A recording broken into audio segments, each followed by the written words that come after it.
प्रश्न की काल जी सर्जाची महाराष्ट्रातील बैलगाडा क्षेत्रातील ही सर्वात मोठी विक्रमी खरेदी झाली, कसं काय व्यवहार झालाय हा पूर्ण? आपला लिगली व्यवहार केला आम्ही सगळा. म्हणजे स्टॅम्प पेपरवर अधिकृतरित्या सर्व काही घेऊन स्टॅम्प पेपरवर लिगली व्यवहार. ऍक्च्युअल अमाऊंट किती व्यवहाराचा? 61 लाख रोख की कसं बँक स्वरूपात? थोडे निम्मे रोख येत निम्मे चेक. बरं. आणि हा व्यवहार करण्यामागचं म्हणजे पुढाकार कोणी घेतला, कसा व्यवहार जुळून आला? जे मित्र आहेत फलटणचे, कुणाल बंडलकर म्हणून, सचिन गुंजवटे म्हणून, त्यांनी घेतला. बरोबर म्हणजे मामाच मानतात मला ते. त्यांनी घेतला पुढाकार, मग आम्ही पण म्हणलं चला घेऊ. बरं, आता बैलगाडा क्षेत्रात बरेच नामवंत बैल आहेत, पण मग सर्जाच का हा प्रश्न आहे.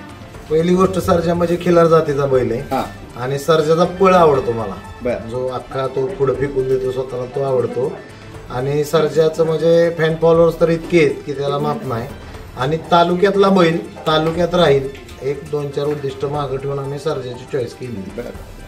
आता तुम्ही सांगितले की तालुक्याचा बैल तालुक्यातच राहील हे उद्दिष्ट होतं, तसंच सर्जाचीच खरेदी ह्याच्या मागचं अजून दुसरं काही कारण आहे का? नाही, तसं काही कारण नाही. बरं, आता तुम्हालाही माहिती आहे की बऱ्याच गोष्टी युट्यूबला सर्जाच्या विषयी चालू होत्या, त्या सगळ्या चर्चांना आता पूर्णविराम मिळालेला आहे, बैल आपल्या दावणीला आलेला आहे. आता याच्यानंतर सर्जाला मैदानात न्यायचं म्हणजे बऱ्याच गोष्टींचं नियोजन पाहावं लागणार आहे. सगळ्यात पहिलं म्हणजे सर्जाच्या गाडीला ड्रायव्हर म्हणून कोण बसणार? आता कसं झालंय, सर्जा आला आपल्याकडे रात्रीच, त्यामुळे अजून तर काय नाही. मी एकटा निर्णय, टीम जे आहे त्याच्या मागं ते सगळे टीमला मी चर्चा केल्याशिवाय निर्णय मी एकटा घेत नाही. म्हणजे मला अधिकारात घ्यायचे तरी सुद्धा मी घेत नाही, का तर सगळी पोरं आपल्या बरोबर असतात, सगळ्यांना विचारूनच ते काम केलं पाहिजे. म्हणजे ज्यावेळेस अजून तर काय त्याचा निर्णय नाही आमचा, अजून निर्णय नाही झाला, पण लवकर फायनल होईल. त्याच्यानंतर सर्जासाठी आता तुम्हाला माहिती की बाकीची बैल मैदानात वेगळीत आणि सर्जा थोडा वेगळा आहे, त्यामुळे सुट्टी मेकर सुद्धा चांगला लागणार आहेत ना. आमची त्याची टीम पण आहे, सुट्टी आहे ना. बरं, आणि सर्जाला आता त्याच्या चाहते भरपूर आहे, चाहत्यांना सर्जाला नेहमी टॉपच्याच पैऱ्यामध्ये पळताना बघायचे 100%.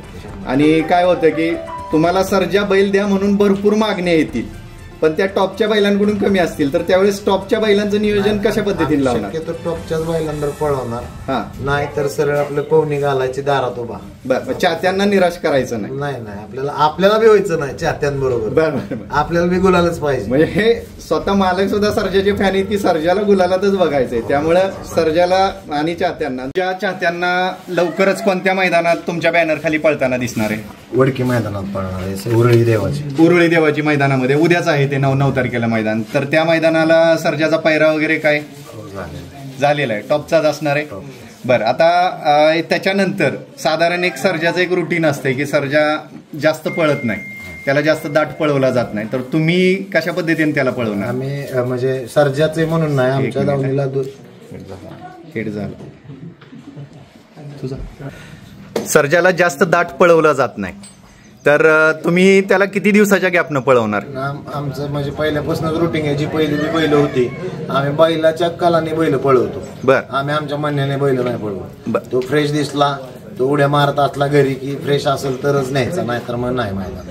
म्हणजे साधारण तुम्ही एक 7-8 दिवसाचा गॅप सर्जाला 100% देऊ शकता.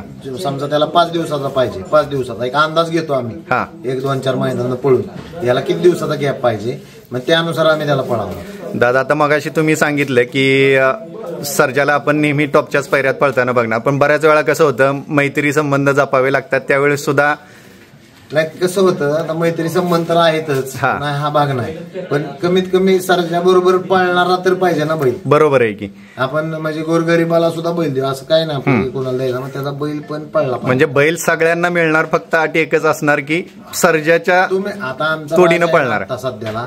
तर आमच्या बाजाला आम्ही पैसे देऊन आम्हाला पैरे होत नव्हते, तर आमच्या बाजाने जेव्हा सिद्ध केलं की मी फायनलला राहू शकतो, 2-3 फायनली केल्यात, त्यावेळेस आम्हाला पैरे व्हायला लागले.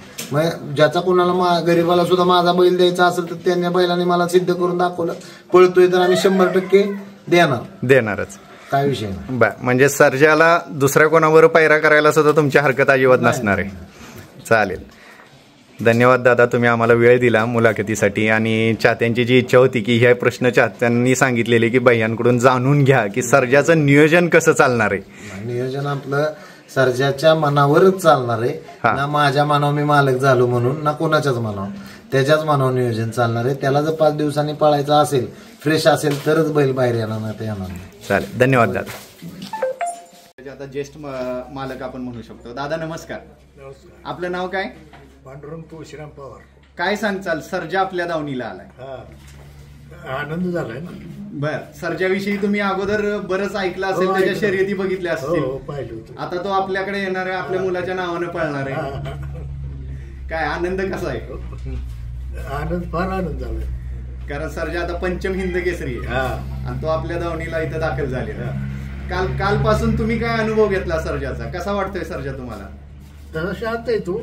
उतरताना जरा दागा केला त्यानं, त्याला वरती दाव बांधलं होतं ना चांगल्यासारखं, त्याच्यामुळे त्यानं उड्या मारल्या. बरं म्हणलं डिल्या सोडे का जाग्यावर आला. बरं, आता नॉर्मलच आहे तुम्हाला, म्हणजे तुमचा अनुभव पण असा आहे की सर्जा थोडासा शांत आहे, दावणीला तर शांतच आहे. चालेल दादा.